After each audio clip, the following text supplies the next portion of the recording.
اعوذ باللہ من الشیطان الرجیم بسم اللہ الرحمن الرحیم۔ آج ہم اسلامیات کے موسٹ امپورٹنٹ کوسچن کی اسٹڈی کریں گے جو بار بار P P S C N T S federal public service commission کے ٹیسٹوں میں یہ بار بار کوسچن رپیٹ ہو رہے ہوتے ہیں۔ تو آج ہم ان کی اسٹڈی کریں گے، تو آپ میرے چینل کو لائک کریں، سبسکرائب کریں تاکہ نئی آنے والی ویڈیو کو نوٹیفیکیشن آپ کو ملتا رہے۔ کوسچن نمبر 1 ہے، عقیدہ کا لغوی معنی ہے گرا لگائی ہوئی چیز۔ عقیدہ کا لغوی معنی ہے گرا لگائی ہوئی چیز۔ کوسچن نمبر 2 ہے، اسلام کے بنیادی عقائد اور ارکان اسلام کی تعداد ہے 5۔ شرک کا لغوی معنی ہے حصہ داری۔ مشہور آسمانی کتابوں کی تعداد کتنی ہے؟ 4 ہے۔ قرآن میں کس گناہ کو ظلم عظیم کہا گیا ہے؟ شرک۔ توحید اور شرک کی مشہور کتنی اقسام ہیں؟ 3 اقسام ہیں۔ توحید کی بھی 3 اقسام ہیں اور شرک کی بھی مشہور 3 اقسام ہیں۔ وہ کون سا عقیدہ ہے جو انسان کو عمل صالح کی بنیاد فراہم کرتا ہے؟ عقیدہ آخرت ہے۔ انسانی عظمت کا ضامن کون سا عقیدہ ہے؟ عقیدہ توحید ہے۔ قرآن میں سب سے زیادہ کس نبی کا ذکر ہے؟ حضرت موسیٰ علیہ السلام کا۔ حضرت اسرائیل علیہ السلام کے ذمہ کون سا کام ہے؟ روح قبض کرنا۔ حضرت اسرافیل علیہ السلام کے ذمہ کون سا کام ہے؟ سور پھونکنا۔ حضرت جبرائیل علیہ السلام کے ذمہ کون سا کام ہے؟ وحی لے کر آنا۔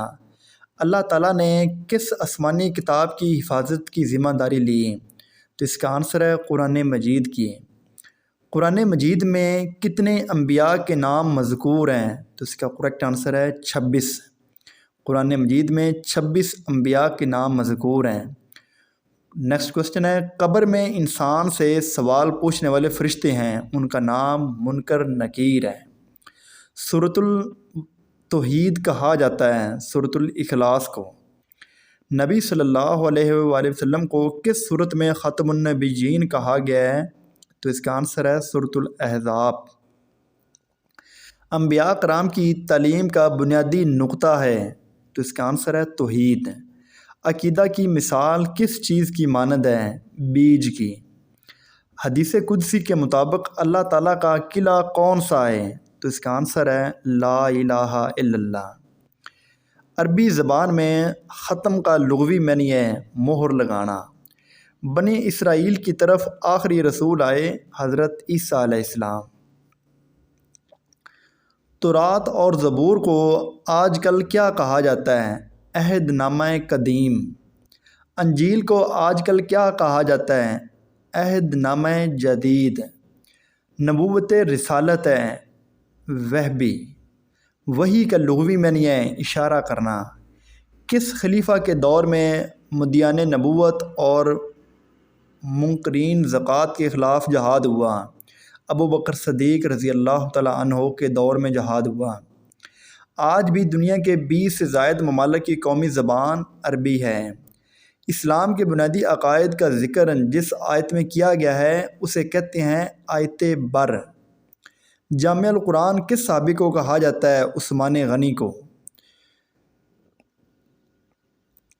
قرآن مجید کی روح سے عزت کا معیار کیا ہے؟ تقوی ہے۔ 5 نمازیں فرض ہوئیں 10 نبوی کو۔ صلاۃ کے لغوی معنی ہے دعا کرنا۔ روزہ فرض ہوا، زکوٰۃ فرض ہوئی۔ روزہ اور زکوٰۃ دونوں 2 ہجری کو فرض ہوئے۔ روزہ کا سب سے بڑا مقصد کیا ہے؟ تقوی کا اصول۔ زکوٰۃ کے لغوی معنی ہے پاک کرنا۔ سونے پر زکوٰۃ کا نصاب ہے 7.5 تولے۔ چاندی پر زکوٰۃ کا نصاب ہے 52.5 تولے۔ حج کے لغوی معنی ہے زیارت کا ارادہ کرنا۔ حج فرض ہوا 9 ہجری کو۔ حج میں شیطان کو کنکریاں ماری جاتی ہیں میدان منی میں۔ زکوٰۃ کے مصارف سورۃ توبہ کی آیت نمبر 60 میں کتنے بیان ہوئے ہیں؟ 8۔ خطبہ حج دیا جاتا ہے 9 ذی الحجہ کو۔ طواف کا آغاز ہوتا ہے حجر اسود سے۔ نیکسٹ کوسچن ہے، ہمسایہ کی اقسام ہیں 3 ہیں۔ زکوٰۃ کی شرح ہے، زکوٰۃ کتنے فیصد ادا کی جاتی ہے؟ 2.5% ہے۔ مساوات کا سب سے بہترین عملی نمونہ سامنے آتا ہے نماز با جماعت میں۔ قرآن نے مردہ بائی کے گوشت کھانے کو مترادف قرار دیا ہے غیبت کو۔ حضور صلی اللہ علیہ وآلہ وسلم نے زوجہین دو چیروں والا قرار دیا منافق کو۔ کون سا گناہ نیکیوں کو اس طرح کھا جاتا ہے جس طرح آگ لکڑی کو؟ حسد۔ خدا کا سایہ قرار دیا گیا ہے سلطان عادل کو، عادل کرنے والا، انصاف کرنے والے کو۔ اسلام میں سب سے پہلی مسجد کون سی تعمیر ہوئی تھی؟ سب سے پہلی مسجد قباء۔ شیب ابی طالب کا واقعہ کب پیش آیا؟ 7 نبوی کو۔ کون سی عبادت تمام عبادت کی جامعہ ہے؟ حج۔ مسجد ضرار کس نے بنائی؟ منافقین نے۔ صلح نامہ حدیبیہ کے وقت زنجیروں سے جکڑے ہوئے کون سے صحابی آئے؟ حضرت ابو جندل رضی اللہ تعالیٰ عنہ۔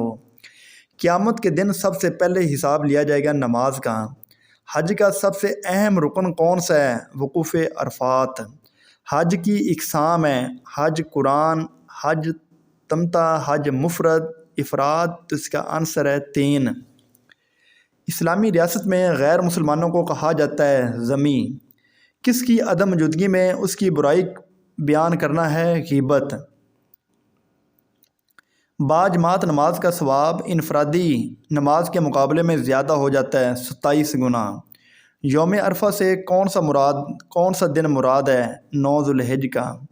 زکوٰۃ کے واجب ہونے کے لیے کتنی مدت کا گزرنا ضروری ہے؟ 1 سال کا۔ نفسانی خواہشات کے خلاف جہاد کو حضور صلی اللہ علیہ وسلم نے قرار دیا جہاد اکبر، جہاد بالنفس۔ زرعی پیداوار کی زکوٰۃ کو کہتے ہیں عشر۔ نیکسٹ کوشچن ہے قرآن مجید میں کتنے پیغمبروں کے نام آئے ہیں؟ تو اس کا آنسر ہے 26۔ قرآن مجید میں 26 پیغمبر کے نام آئے ہیں۔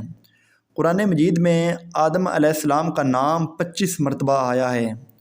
قرآن مجید میں نوح علیہ السلام کا نام 43 مرتبہ آیا ہے۔ قرآن مجید میں ادریس علیہ السلام کا نام 2 مرتبہ آیا ہے۔ قرآن مجید میں ہود علیہ السلام کا نام 7 مرتبہ آیا ہے۔ قرآن مجید میں ابراہیم علیہ السلام کا نام 67 مرتبہ آیا ہے۔ قرآن مجید میں اسماعیل علیہ السلام کا نام 12 مرتبہ آیا ہے۔ قرآن مجید میں اسحاق علیہ السلام کا نام 17 مرتبہ آیا ہے۔ قرآن مجید میں صالح علیہ السلام کا نام 8 مرتبہ آیا ہے۔ قرآن میں لوط علیہ السلام کا نام 27 مرتبہ آیا ہے۔ قرآن مجید میں حضرت یعقوب علیہ السلام کا نام 16 مرتبہ آیا ہے۔ قرآن مجید میں یوسف علیہ السلام کا نام 27 مرتبہ آیا ہے۔ قرآن مجید میں شعیب علیہ السلام کا نام 11 مرتبہ آیا ہے۔ قرآن مجید میں موسیٰ علیہ السلام کا نام 135 مرتبہ آیا ہے۔ سب سے زیادہ قرآن مجید میں نام حضرت موسیٰ علیہ السلام کا آیا ہے۔ قرآن مجید میں ہارون علیہ السلام کا نام 19 مرتبہ آیا ہے۔ قرآن مجید میں یونس علیہ السلام کا نام 14 مرتبہ آیا ہے۔